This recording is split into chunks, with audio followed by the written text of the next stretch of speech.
I'm Phil Bolton with the Global Atlanta News Service, and I'm here with Joe Flynn, who heads the Water Industry Alliance from South Australia. Joe's here with a delegation to attend a water conference that's taking place in Atlanta. Joe, welcome to Atlanta. Thanks very much, Phil. Are you from the city of Adelaide? I am. That's right, the driest state and the world's driest inhabited continent. I understand that that part of Australia has had a drought now for about 10 years or so. That's right, yeah. Southeast Australia has largely been suffering for almost a decade. And how has the region responded? There's been quite a few layers of that response. There's a federal government response, there's a state government, there's the industry sectors, the agricultural sector. If you were to look at the on-the-ground response, I think the most dramatic has been the enormous efficiency that's been made in our agricultural sector. Like many economies, including Georgia's, most of our water goes into agriculture. And that sector has become a whole lot more efficient and more productive. That's probably the most visible. Has agricultural production remained fairly consistent despite the water shortages? It's improved. Because it's about optimising. Often when we water food plants, we're often drowning the roots, where the roots are actually shutting down to cope with too much water. In a typical example, a lawn sprinkler in a domestic house typically provides about 60 times more water than the roots can absorb. And that's similar for whatever crop you're growing. So as we've learned to optimise water, we've actually seen plant yields improve. Was there government regulation putting these new policies in place, or was there just a greater need and awareness by the agricultural sector itself? There was a combination, certainly an enormous awareness. I mean, visibly it was an enormous problem. So you saw the farming community respond, you saw the home and domestic and public spaces and the schools. You saw a wide range of people responding. But the government certainly introduced some mechanisms. Pricing has been enormously important. Given a value to water, reflecting its scarcity, and separately to what you do here in Georgia, where water is an entitlement that can be traded, whereas if someone can extract more value from it, perhaps grow a crop more efficiently and are prepared to pay more for it, then someone else might sell them their water right. So you've had this market develop which has encouraged water to go to where it's used most efficiently, rather than having that very difficult problem trying to be resolved by bureaucrats and by politicians. So that's a significant change. I understand there are a lot of new technologies that have responded to this crisis. Were those entrepreneurs or were they universities? How did you get these new products developed and into the market? Yeah, a combination. Certainly we have a very strong water sector strength in our universities and research institutions, and that has led to some wonderful technologies being commercialised and growing. There's a couple of those companies here today. One around the optimisation of very complex network investments. Where do you spend it? Bigger pipes, bigger pumps, more supply, more treatment. Optimising that. You've got the technology which measures soil moisture, and that came out of university research. But as well as that path, there has been this just astounding growth of what I call backyard, down-to-earth innovators, seeing a problem, seeing something that can be done smarter, and creating a solution for it.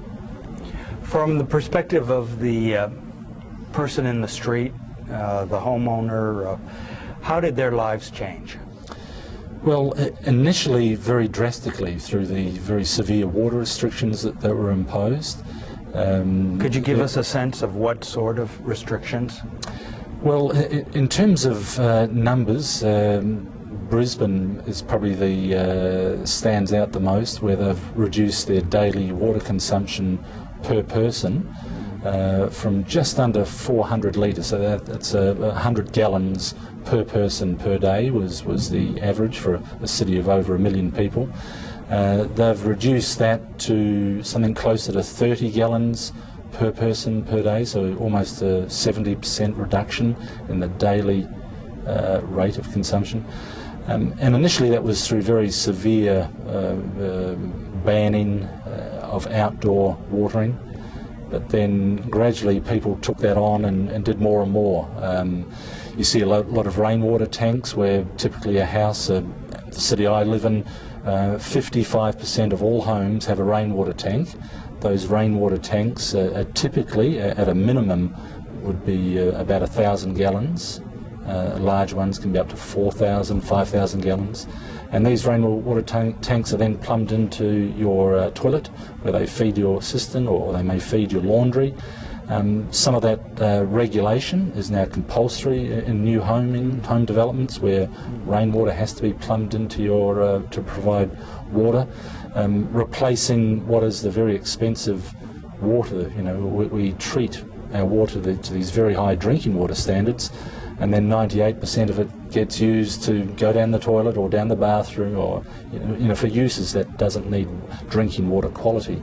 So you've seen those types of responses in the home situation. Because of the expertise that has grown up in this area, apparently your exports in the technologies have improved, and you're now on the circuit, traveling the world selling these new products. Could you give us an example of some of the products that have become successful globally? Well,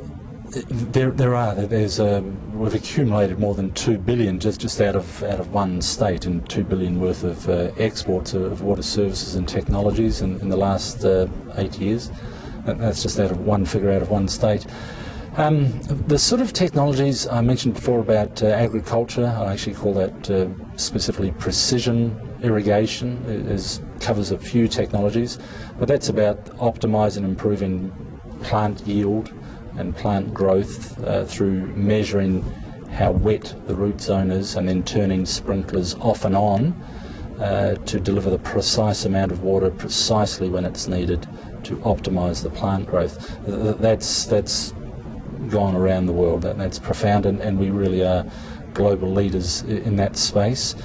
There's what's called aquifer storage recharge, where you harvest stormwater that runs down a gutter, put it into a wetland where nature purifies it, birds and frogs flourish, and then once nature's purified it, then you pump it underground into aquifers where it's stored further, and you pump it back up when you need it. That has been an innovation specifically driven out of Australia. And then there's a whole range of more sophisticated mechanisms for modelling and planning and predicting and understanding where you're going. I think generally the water industry hasn't been good at measuring itself, and as a result of that haven't been particularly good at planning. So there's a range of software solutions that have supported that. I understand this is your first trip to Georgia, and that wondering if you could just briefly describe what your agenda is here, and if you expect to be coming back. Sure. It's the first business trip. I've been here many times personally. I've got some great friends. I rode a motorcycle around America for a year. Great. And made a lot of good friends right here in Georgia. But in a business sense, yes, I'm sure we'll be back, because I sense there are some common experiences and challenges. And to emphasise, by no means have we got it all right. I think there's a significant amount of work that Australia needs still to do, but I sense that we are further down the journey than Georgia is. So I think sharing that experience at a policy level, at a water conservation and the implementation of technologies. I understand that Georgia has specifically defined 7 sectors where water conservation implementation plans need to be developed. For example, for golf, for public outdoor space, electricity, for agriculture, and a few other sectors all need specific plans.